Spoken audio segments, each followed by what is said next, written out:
Welcome to Lynn Cullen Live, talk radio without the static.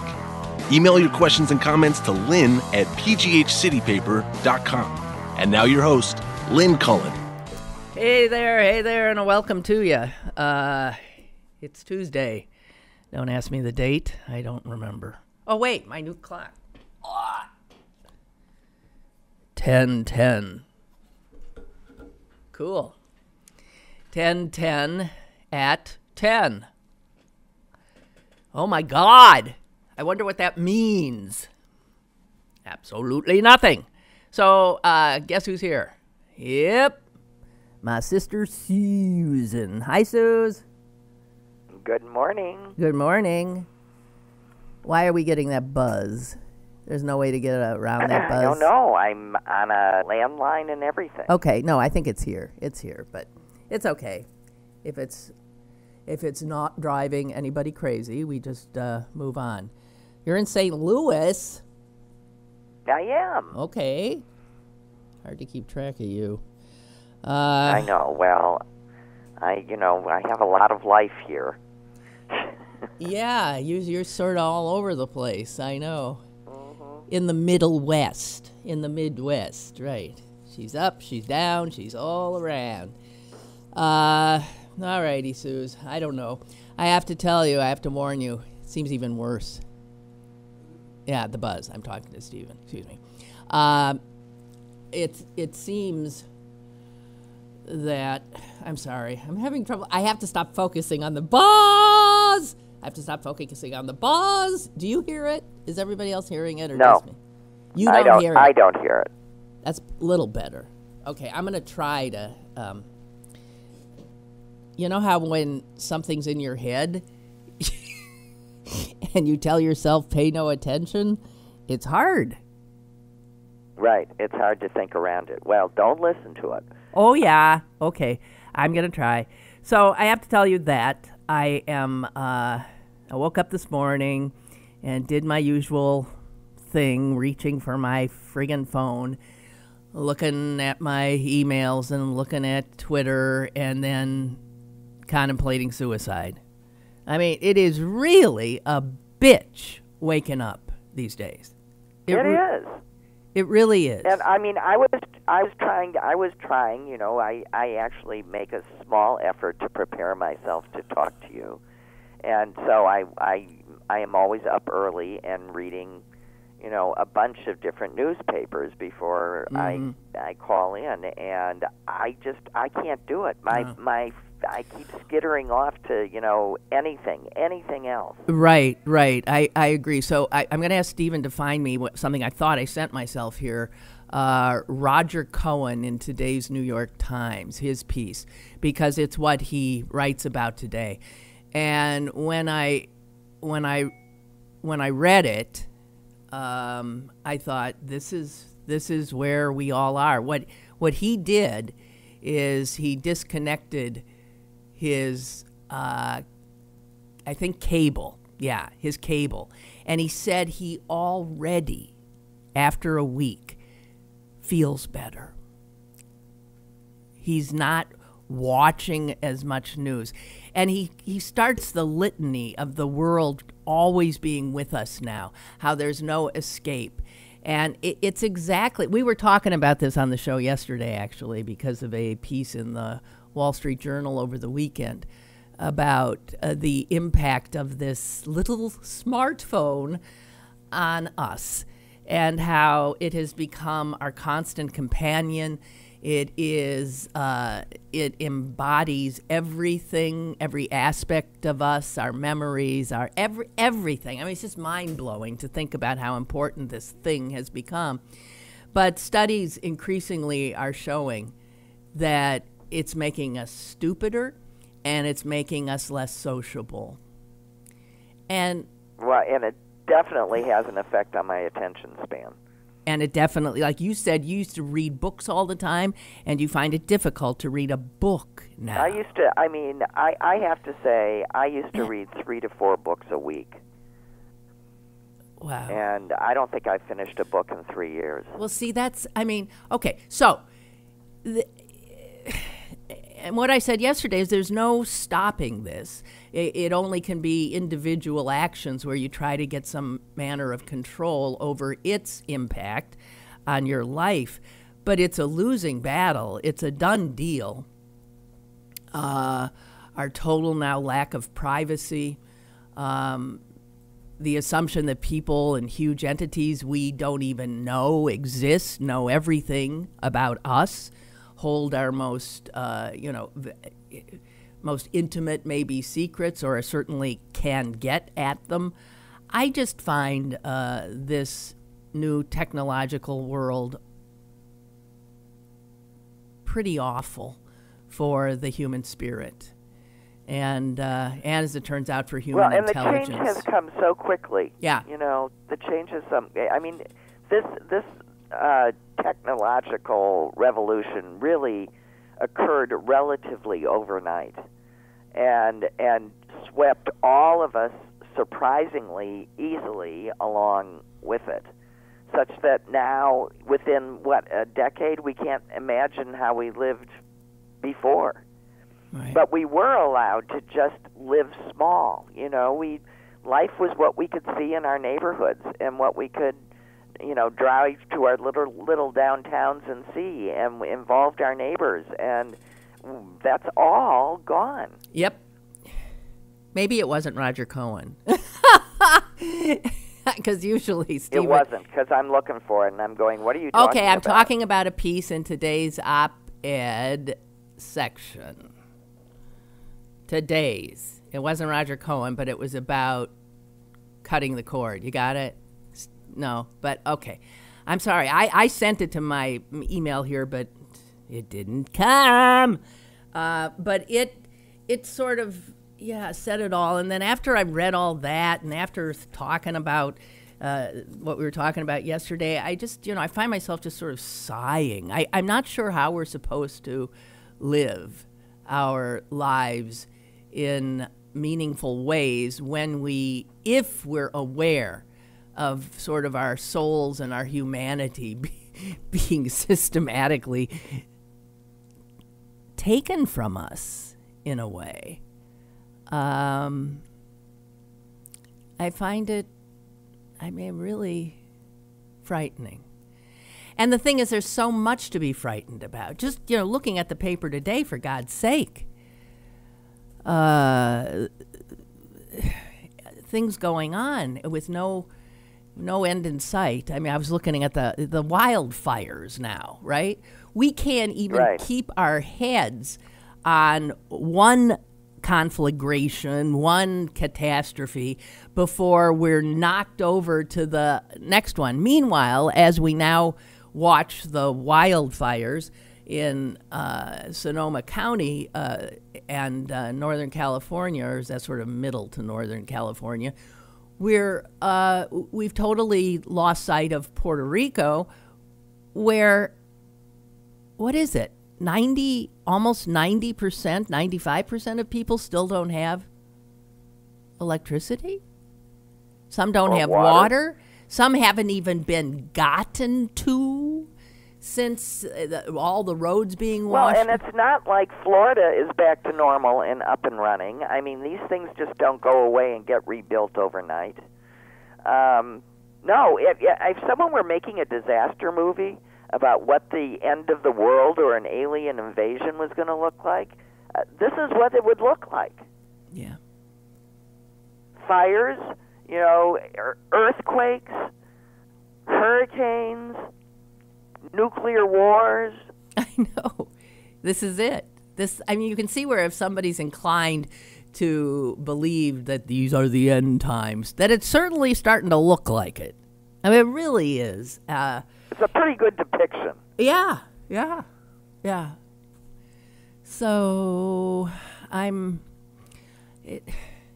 this is tough. So apparently I hallucinated this entire thing I read today, right? Yeah, because I just went through online the whole opinion section, and there's nothing that it remotely resembles that. Maybe it was the Washington Post.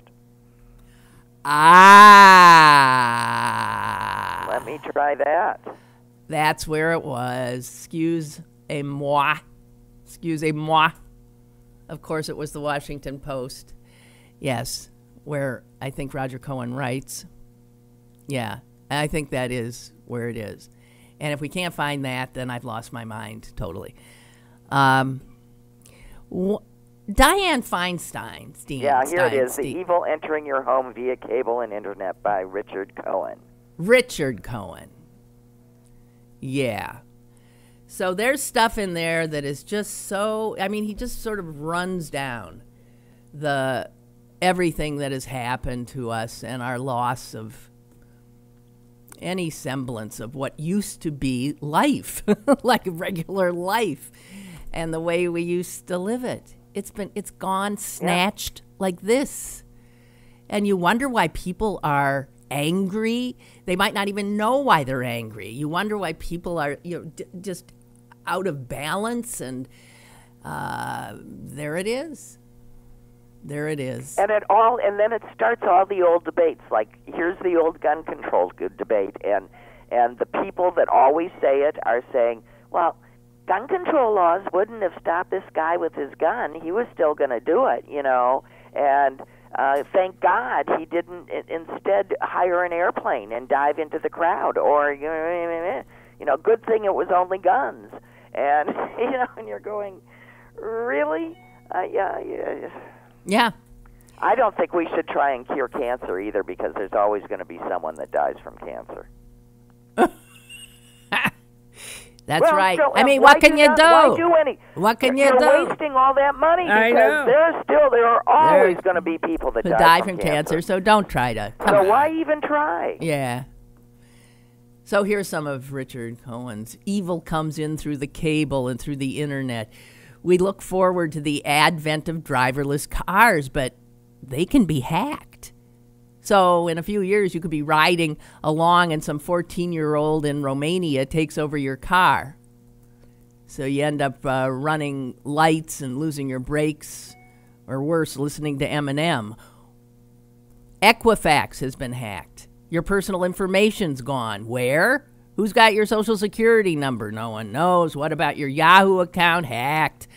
By whom? For what purpose? How are these things done? I have no idea. Do you?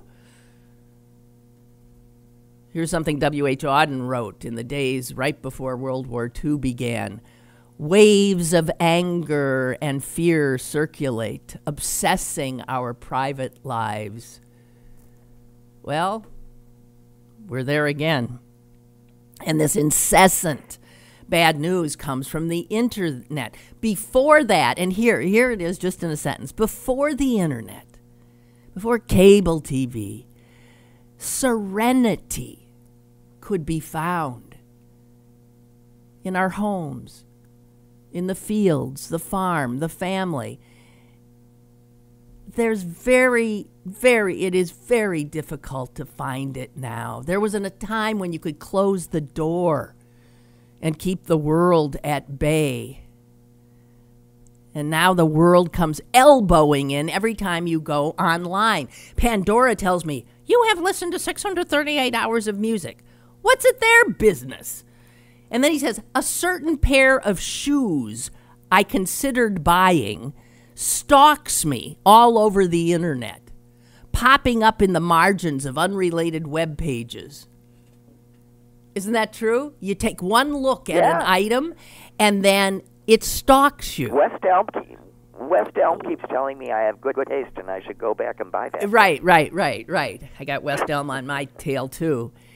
It says the earth is warming, storms are surging, the ocean's coming our way, and the president doesn't care. He pulls us out of the Paris Climate Agreement. He dismantles environmental protections.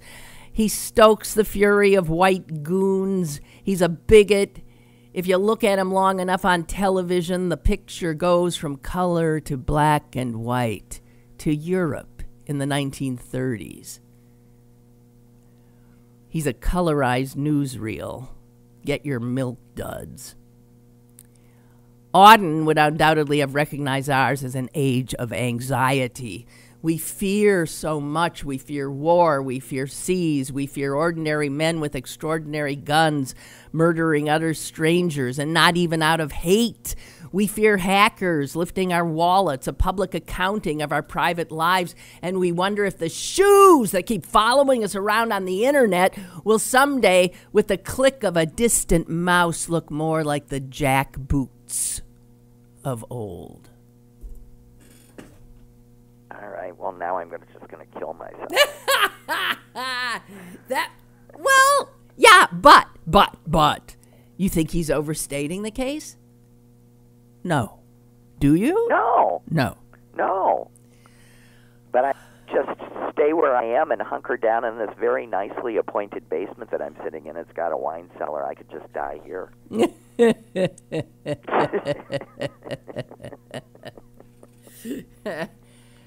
So there's a thing also in I'm saying so a lot today, too. It's another sign of the end times.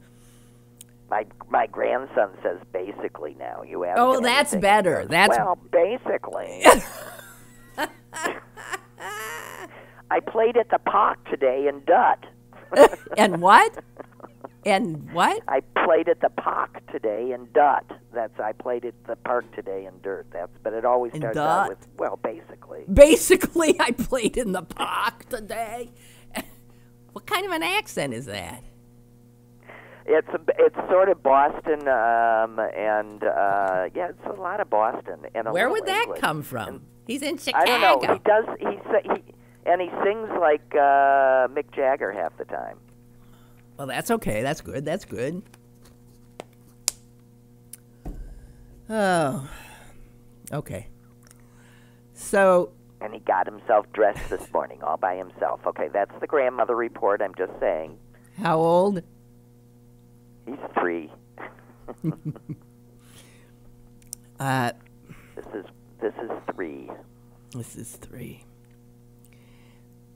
I'm trying to start the sentence without S-O in front of it. Try well. I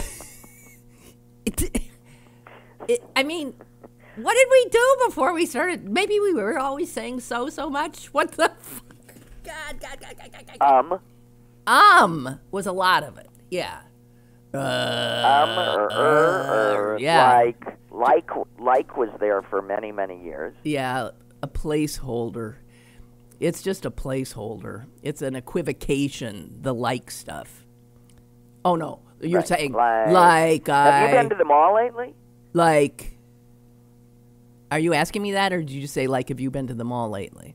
No, I'm just saying you could put it in front of any sentence. It was just a way to get all right, your vocal cords going. Malls are dying.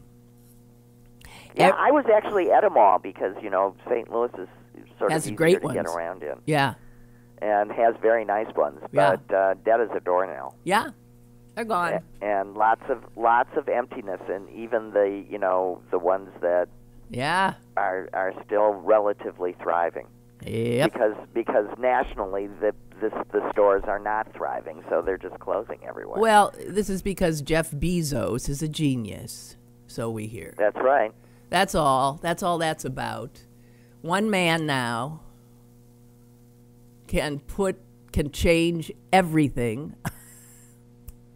Well, you know what gets me? But now, after he's put all these people out of business, he's opening brick and mortars. So, walking 3 blocks away from my house in Chicago is an Amazon bookstore. What a son of a bitch, excuse me. And let me tell you, who's never going to set foot in that Amazon bookstore. It will make me go out of my way to find the Barnes & Nobles that's Right. a little bit further away, but Right. I will go there. I am not going to allow him to run everybody out of business and then open up his own stores and get us that way, too. He's totally uprooted the publishing industry, the retail, put out a business. Well, Walmart started. Well, books are I have to say, books are a survival story, and There's a lot of independent. Yeah, I'm sorry. The independents are coming back, and Right. people are beginning to say, "No, I still like to have a real book. I want a real book." And I like going to my neighborhood guy, who I say, I walk in and I say, "Do you have this?" And then he might suggest something else, and there's human interaction. So there's that word again. There's a piece in there. I did it without SO. There's a piece in the science section of the Times today, Susan, Yes. about facial recognition software. Now this, this is something, right, that is definitely upon us. It already exists, and now we've got Apple in its new phone. Is that it's just going to recognize our faces, so we don't have to do anything else, but just let it look at us? I know that when I flew from Israel into, where'd we fly to? Newark. Customs was actually less of a hassle than I thought it would be, because the first thing I did, I think, was go stand in front of a machine and let it take my picture. And then I showed it my passport photo, which was taken 8 years earlier, and somehow I got a green light and go. I don't know what it was, but it was something I'd not encountered before. So, strangely, because Israel, speaking of Israel, uses facial recognition a lot, and certainly human ability to discern things in a face, in behavior, they use it for security purposes when you go through their TSA. And so this guy who knows about this stuff started a company, and he was selling a service that to the Israelis that predicted terrorist proclivities based on facial analysis. So in other words, you could scan a face and you can say, this is the face of a would-be terrorist or a terrorist. Well, how is that possible? It turns out this stuff looks like it might work. And he was also concerned. This guy works now as a professor at Stanford. And this ability now to use our faces, there's a lot of consequences to it. And again, all downside. So he set up an experiment to show, by the way, using so there made sense. So he set up an experiment to call attention to the incredible risks to our privacy of this new facial recognition software and its ability to do things that most of us cannot even believe. And he decided he would create an experiment. He thought, let's see, I'll see if I can make an algorithm where a computer using facial recognition can figure out whether someone is an atheist or not. Now, can you imagine? They're going to look at faces, and he felt certain that he could figure out who's an atheist and who's not. And then he thought of some other things he could do, and he settled instead, unfortunately, on could a facial recognition tell whether people were gay or straight. He decided to go. He was going to make a gaydar machine. A gaydar machine. And he did it just out of, as I said, he just thought of other possibilities, but then let me do this. And so now that his study has come out, he's being accused of being a racist and this and that, which I don't think is true at all. He found photos of gay men and straight men. He presented the computer program with the images, and here were the results. The algorithm he came up with correctly identified the women he put before him in terms of their sexuality 71% of the time and 81% of the time for men.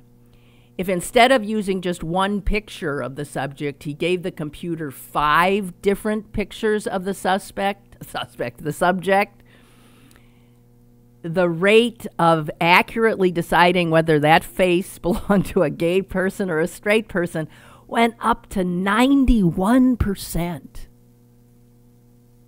But, with your slip of the tongue, you showed why it's dangerous. Why it's dangerous. Because somebody would use it as suspect. That's right. I don't want to hire gay people, and here's this thing that I can use, and anybody that, looks like this is suspect. So that was an interesting slip, sister. Yes, I agree. But that's part of what he's trying to Point alert out people. Dangers. Alert people Right. to. And as somebody else suggested, this is racism by algorithm. It is prejudice. It is bigotry, perhaps, by algorithm. But how, Susan? Isn't that amazing? But I gotta say, what do you think all those algorithms for advertisers are? The advertisers create things that pick out a group of people by age, by race, by all sorts of, by gender, by sexual orientation, and then they market to those people.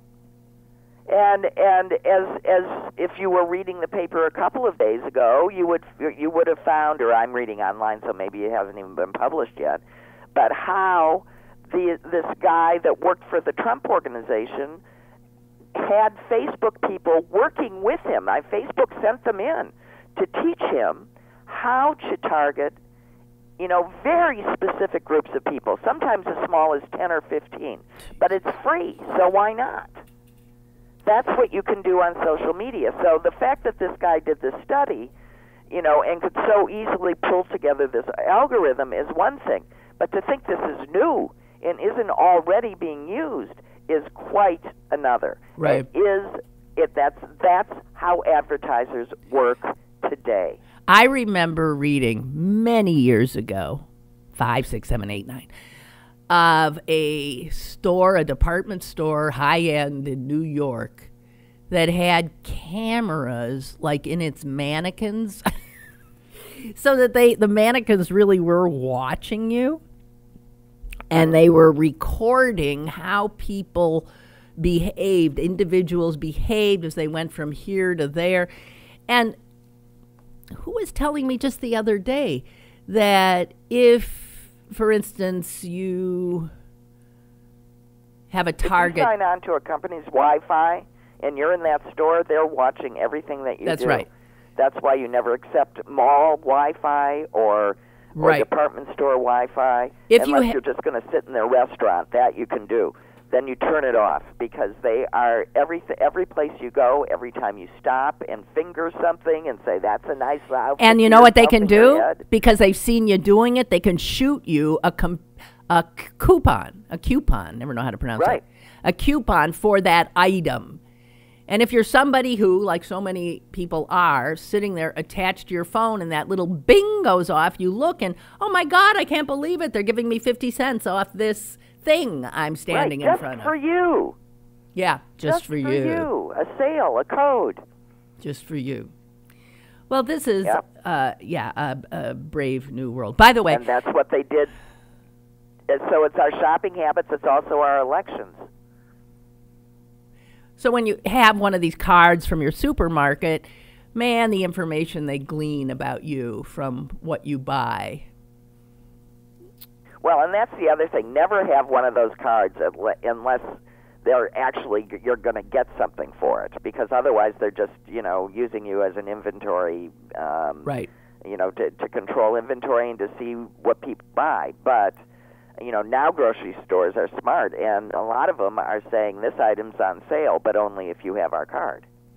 Or, as the big chain here does, if you have our card and you get your gas at our gas station, we'll give you 10 cents off a gallon for every $50 you spend here, so that people, I haven't paid the full price for gas for ages because of this.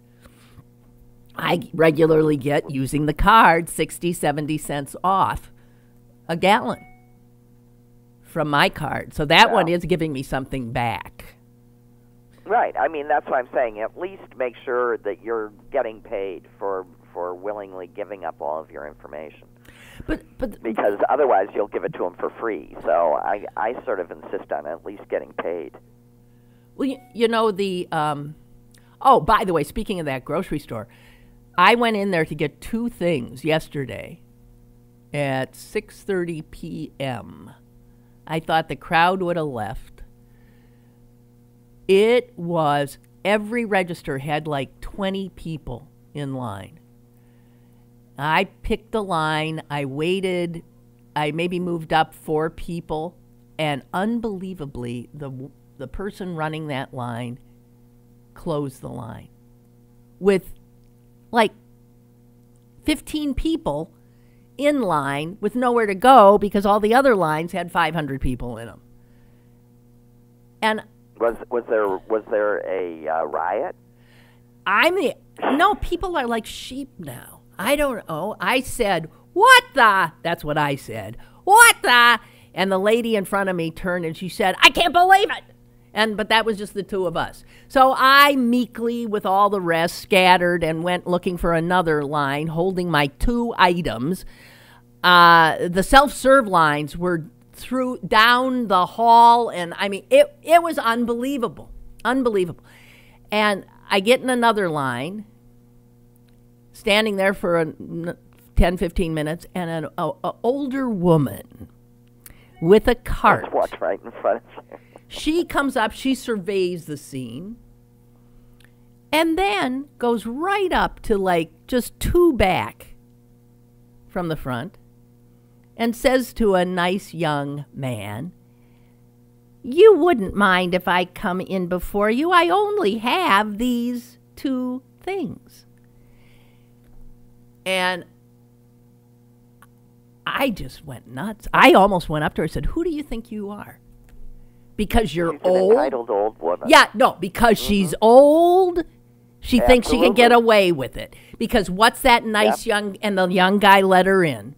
And nobody said boo, but I wanted to kill her. You screamed, "I'm an old lady too." Well, that's what I said to the young guy in front of me. "Jesus H," I said. I'm probably maybe just 5 years younger than her. What the F? I was just beside myself.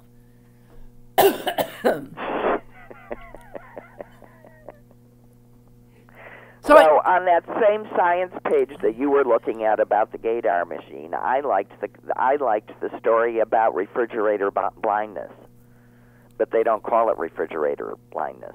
I don't see it on mine. That's what it is. Okay. What? Well, first of all, it's probably because I'm online, and it's why we miss objects that are right in front of us. Okay, that's not in mine. I'm on the.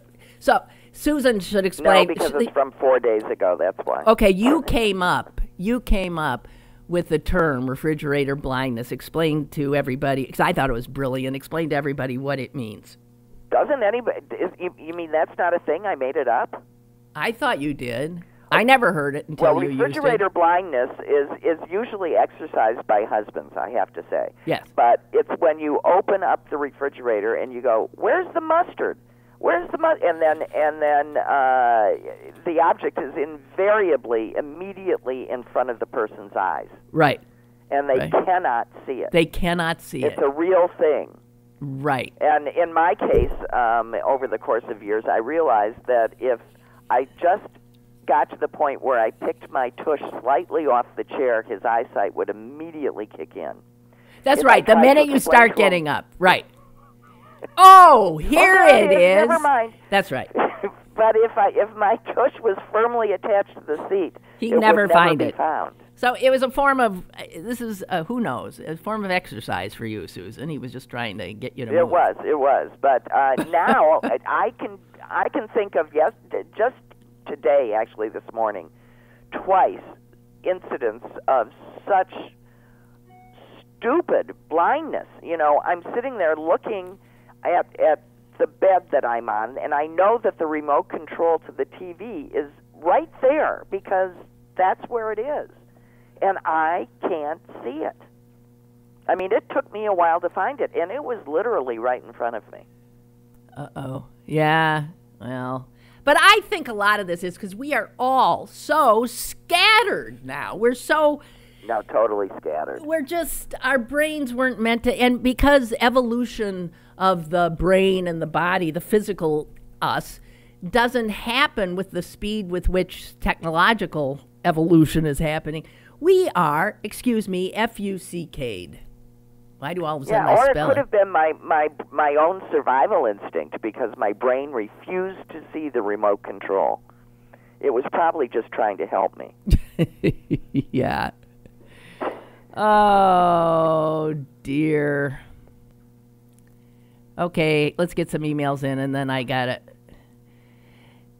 You know, Tawny sent me a thing about algorithms. It was a podcast. It was very, but you know, they're running our lives now. These computer programs that people come up with. They take data, they mush it around, and then it's like they treat it like science and like it's a god, and it's not. It makes mistakes all the time, but we've given ourselves our very agency over to these goddamn machines. There's no getting away from them. Well, on another unhappy note, my good friend just ran down here with a very large post-it note that said, "Have you talked about Donna Karen yet? You know, the fashion No, designer." You know what? See, but these are distractions. Although I'll go there if you want. Donna Karen, No, it's just that she said that women deserved.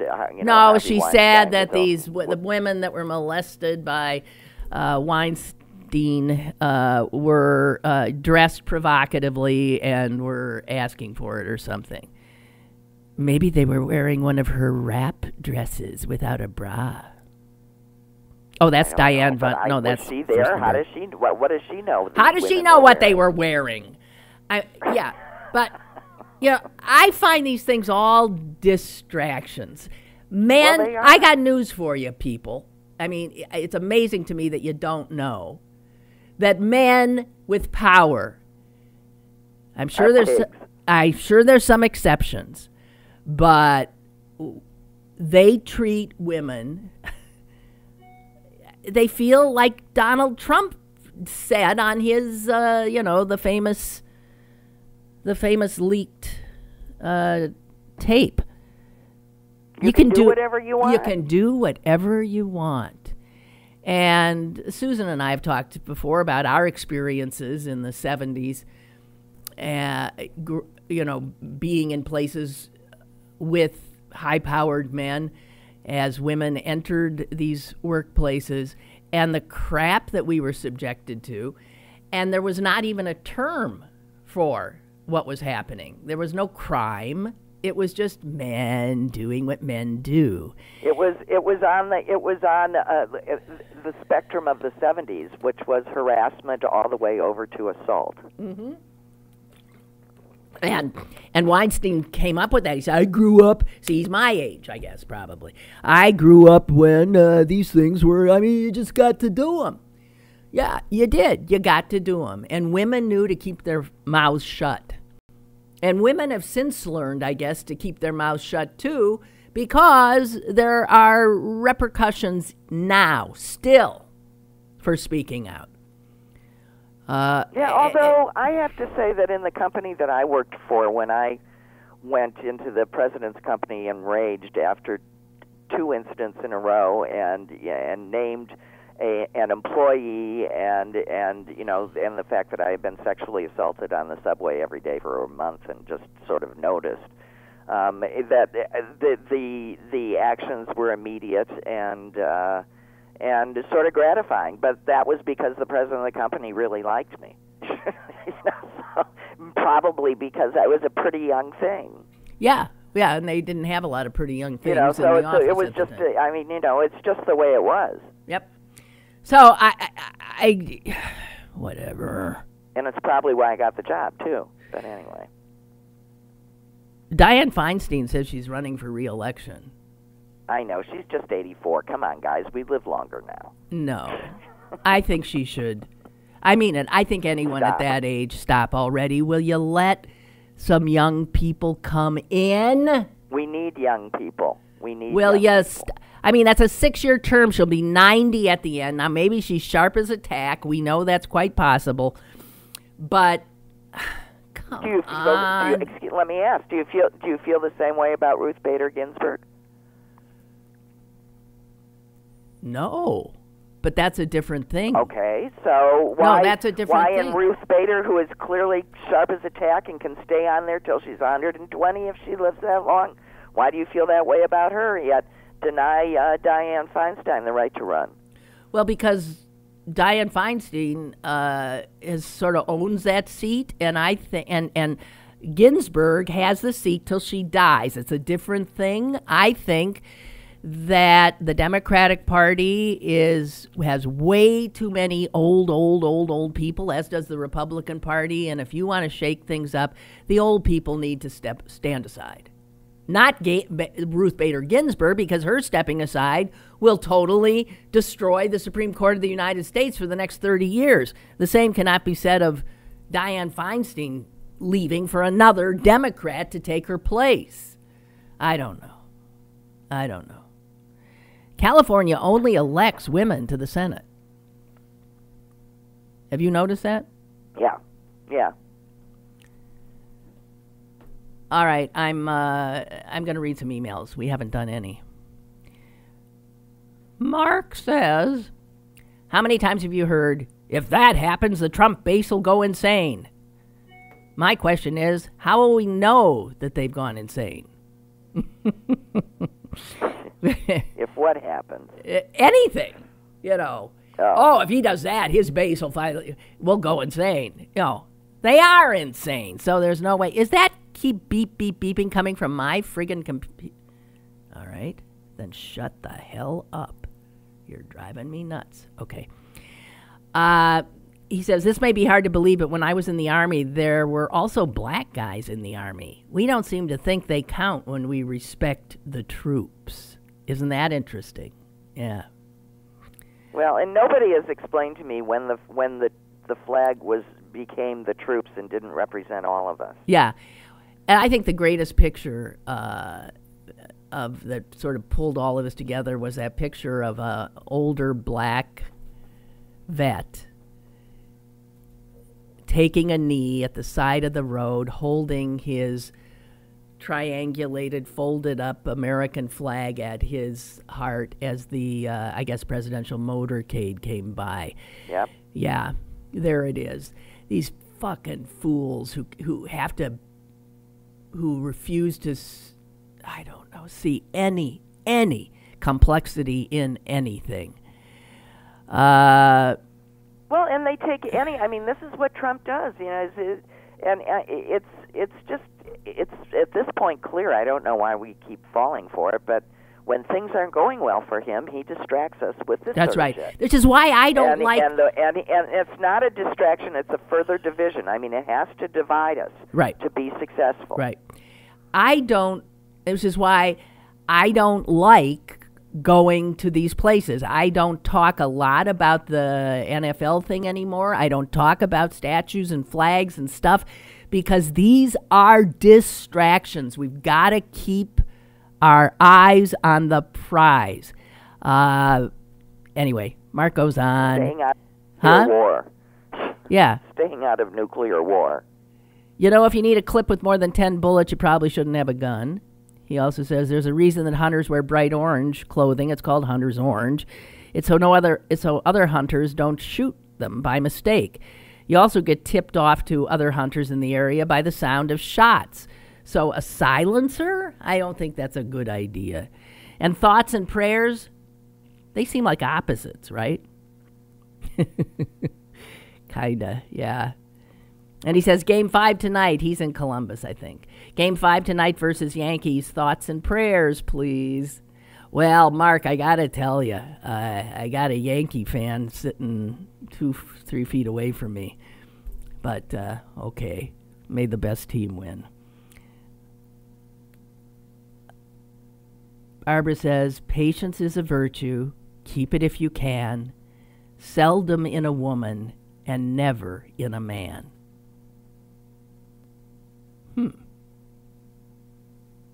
That mean men aren't patient? Or only women are told to be patient? And everybody's telling me that I'm paying inflated prices at the grocery store to get those fuel discounts. Just saying. Of course you are. Of course I am. I know that. It's always a net zero for the consumer. Shop at Aldi, but somebody else says. But if you don't do it, you pay more, and you pay more. I know. You're fucked, okay? No matter what we do. Everybody's saying, shop at Aldi. It's like saving full price at the gas station. I haven't been at the Giant Eagle for 20 years. Why does anyone still shop there? Oh, Mary says the same thing. Everybody's saying the same thing. And Elena wants to know, why hasn't Susan shared a photo of Ernie? Oh, well, I'll share I'll send it. Don't you have a picture of Ernie? Ernie's so cute.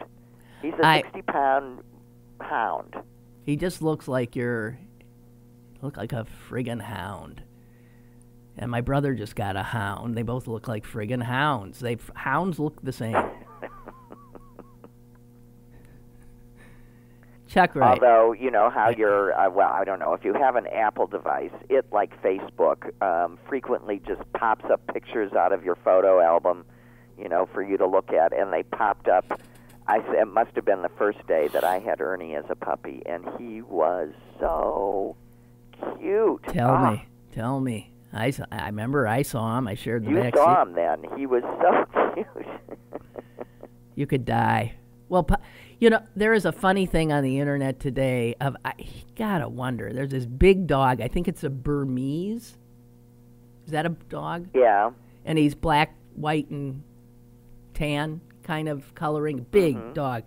And he's lying down. And there's a squirrel with a nut. And the squirrel sees this dog and thinks its fur is the greatest thing in the world to bury the nut in. And that dog just sits there while the squirrel sticks the nut in its side and then starts with its paws like sort of covering it up. And the dog has, anyone who knows dogs, has the look of, you know, of sort of this passive, kind,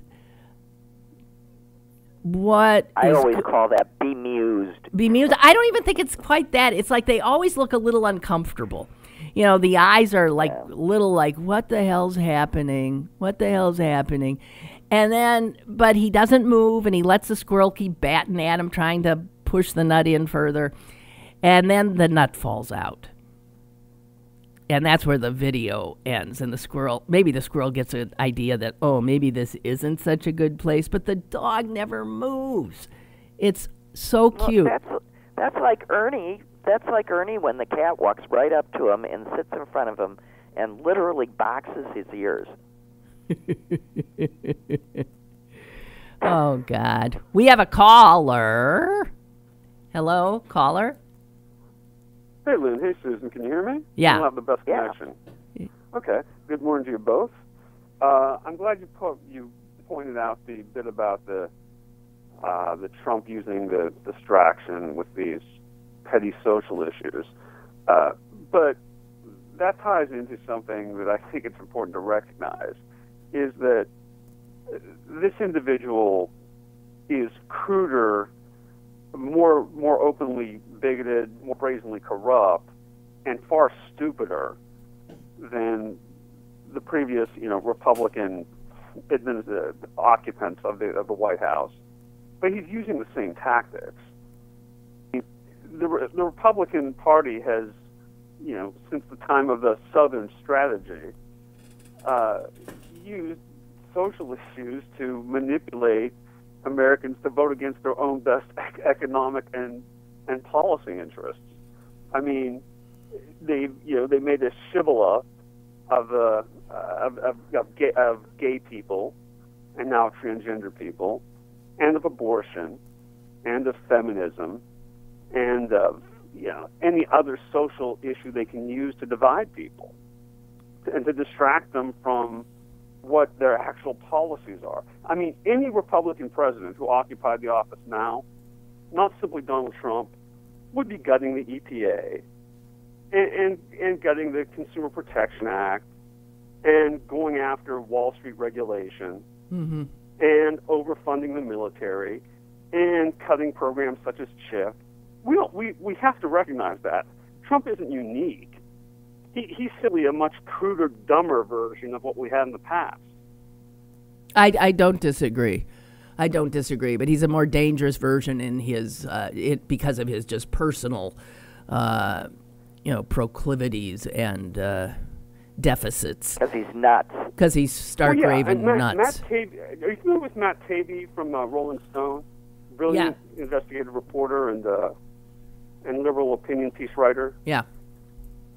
Okay, Matt Taibbi has actually, in the latest piece, he alludes to the completely observable fact that this man's personality and level of sophistication of speaking and thought are markedly less than what they were in the 80s and 90s, where he exhibited a sense of humor about himself and some self-deprecation and so what does that mean? Like an educated person. I mean, it very well may be. Look, Ronald Reagan was clearly suffering from the onset of dementia in at least the last 2 years of his second term. I think we see a man who's got neurological impairment since the day of his election. Well, prior to that, of course. Well, but I mean, I don't know that we'll know, short of having him drop dead and doing a wonderful little autopsy on his friggin' brain. But, something's wrong. Something's wrong, and he ain't fit for office, and there's no doubt of that. Hey, John, thank you for the call. Appreciate it. Have a good day. Yeah, you too. We have an email.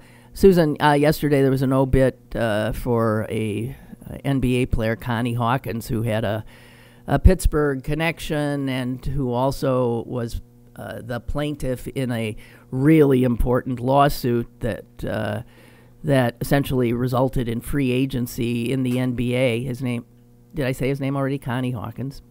That case, by the way, was argued by a wonderful woman who died this last year, Roz Littman, who I knew because she's a Pittsburgher and also a big mucky-muck in the national ACLU. Anyway, so Connie Hawkins had lived with her for a while when he was sort of in the middle of nowhere. He'd been barred from the NBA for no reason. And she had told me what a wonderful guy he was. So when I saw he died, I read the obit. And Kate has sent this. It must have been 1961 or 62. My dad, Will, and I don't know how to pronounce this, Dorgy, was the basketball writer for the Pittsburgh Press. He took me, his gifted, high-energy girl, to the games with him at the Civic Arena. After the game, he wrote up his story in the press box, and I couldn't wait to get onto the court. I had to be where the action was. And sure enough, the players would come out of the locker room in their sweats and street clothes, and I would run up to them looking straight up into a forest of tall men. Some of them would pat my little red head. I would be up way past my bedtime, but I was fascinated by those players. Aren't we all? I remember yelling something one night so they would pay attention to me. A player swooped me up and carried me to the basket like he was going to drop me in. What a thrill. Dad later told me it was Connie Hawkins. After that, I was in love with him. I was 5'6". It didn't take much. I must add, we had an ABA team here that Connie Hawkins played in because the NBA wouldn't have him until the lawsuit. I'll just finish up Kate's email. I must add storyteller to your list of talents. Just wonderful to hear your tribute to him. It triggered a long chat with my beloved, wise old dad, aged 88, about Connie. Dad was his peer, his colleague, and friends with the likes of Myron Cope, Arnold Palmer, Doc Griffin. Dad got along with everyone, interviewed Ali, Willie Mays, Roberto Clemente many times. Dad himself was mostly unsung, a shy, modest man. He could write and rubbed elbows with the greats with equanimity, not in awe. His dad grew up brawling as kids with the Roonies on the north side, playing on their semi-pro teams in the 1920s, but that's another story. Dad concurs that Connie Hawkins was a good soul. May he rest in peace. Wonderful. Wow. What a great story to have your dad to have that job and to let you be part of it like that. Wow. My dad asked me to go to the office. You just sit in this windowless room. We used to have to go and sit there for 2 weeks and make at a clip and take over while Dad's secretary went on vacation. And we each hated it. But in one year, I was so bored that I practiced for weeks to be able to burp talk, "Management Enterprises, may I help you, please?" On the phone. Yeah. And I think Bill was home. I had Bill call it on the second line, so I knew it was him. And I picked up the phone and belched out, "Management Enterprises, may I?" And Dad almost had a heart attack. That's how I amused myself. I was the good girl. I didn't do such things. You were, and you could probably type a whole letter without having to do it 8 times because back then typos were a thing. Yeah, my God. You're almost done and you add a typo, you're screwed. Carbon paper. Who remembers carbon paper? Stephen, do you know what carbon paper is? Doesn't have a clue. This is before you could make copies. There wasn't a Xerox machine. So as you're typing something out, you would place more than one piece of paper in the typewriter, and between each was was what's called carbon paper, which made a copy as on the pages. Well, basically, it was a sheet the same size as a letter. As the letter, and right? It would, and it had the same thing that a typewriter. It was covered on one side with the same thing that a typing ribbon had on it. Right. So as the typewriter key hit the page, the first piece would get the typewriter ribbon, and the second piece would get the carbon. Right. That's how it worked. And you could do as many as you could fit around that roll. Yeah, but the horror of that. That doesn't make sense to anybody that's never seen a typewriter. If you have made a mistake with that, you could easily lose your mind, let me tell you.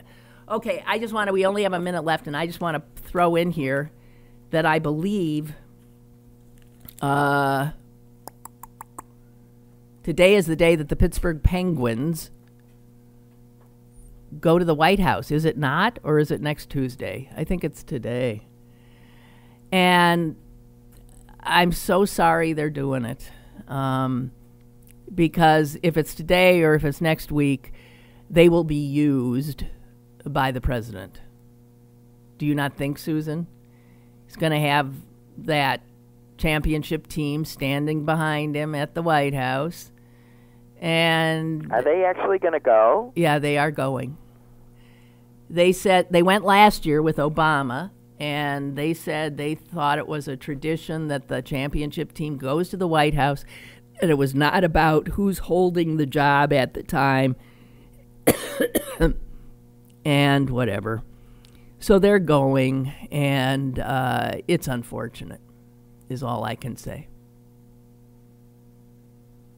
You know, last year last year the mayor went with them, but this year, as he said, he's taken a knee. He's not going, but he wouldn't be welcome, in fact. Right. So I'm sorry. It's too bad. It's just too bad. Yeah, I think you should only go if you wouldn't be welcome. That's good. That's right. That's the way. Okay, and I just want to add this little thing that I found from one of my favorite actresses, Frances McDormand, and it dovetails with what we were talking about, how GPS and everything else that this internet and technology gives us is making us stupid. And a reporter was doing a piece about her, is with her in Paris, and she points out that she's walking in Paris with Frances McDormand, and Frances McDormand says to no one in particular, "Which way's the river?" And the reporter points left, and she goes running off in that direction. And then she got lost again, and the reporter said to her, "Do you want me to look? Why don't I just look it up on Google?" And here's McDormand's response. The reporter said, "She responded as if I'd reach for a grenade pin." "No, don't," she said. "Then you do that, we'll never learn." And the reporter says she caught a glimpse of the Seine and was off again. That's a smart cookie. She refuses. But she's right. She's right. But when I moved to Chicago, I have to say it's a double-edged sword. I wouldn't have been able to go anywhere if I didn't have my GPS. Initially. But after about 6 months, when I realized I wasn't getting any sense of my whereabouts at all, right, I forced myself to turn it off and just get lost. And learn. And now I know my way around. Right. So we are becoming unbelievably stupid. I just want to tell you. And Frances McDormand, God bless her soul, knows it, and I'll have nothing whatsoever to do with it. It says here that her cell phone still has buttons and a hinge.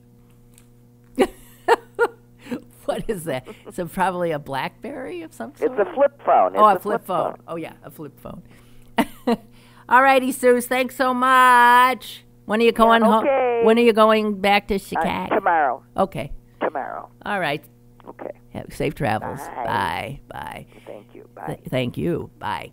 And guys, tomorrow I will have our first guest live in this studio / conference room.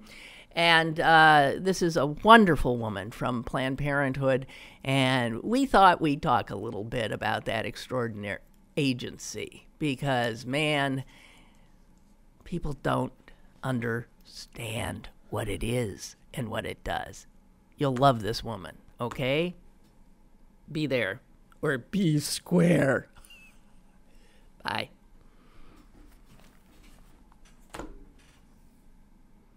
Oof.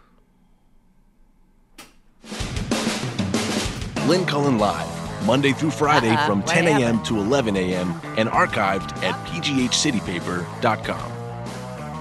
The opinions expressed on Lynn Cullen Live are those of the host and do not necessarily reflect the viewpoints of Pittsburgh City Paper or its advertisers.